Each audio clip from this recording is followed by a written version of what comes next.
This agreement was made with Gorbachev. It wasn't made with Putin, but Putin still sees it as a betrayal. Yes. So Putin talks only about the first part of that sequence of negotiations where Secretary of State James Baker did say, in a hypothetical fashion, how about you let your half of Germany go and we agree NATO moves not 1 inch eastward. But the negotiations moved on, in part because it became apparent that if NATO didn't move 1 inch, it would stay forever where it was on the Cold War line, and that line ran through the middle of Germany. So it put Germany in the weird situation of being half in and half out of NATO. And President George H.W. Bush thought that was untenable. So in the end, what actually is signed, the legally binding treaty at the end, explicitly allows Article 5 to move across, to move those inches across the Cold War line into Eastern Germany, and Moscow signs that.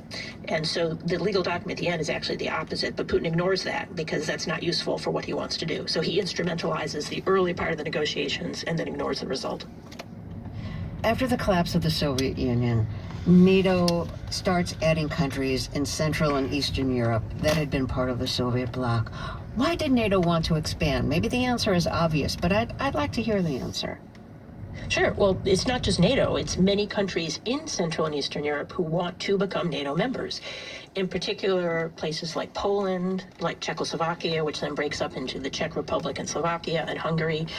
These are countries that had bravely thrown off Soviet oppression, had become democracies, had become market economies. In other words, had similar values to existing NATO members, because NATO often talks about itself not just as a military alliance, but an alliance of values.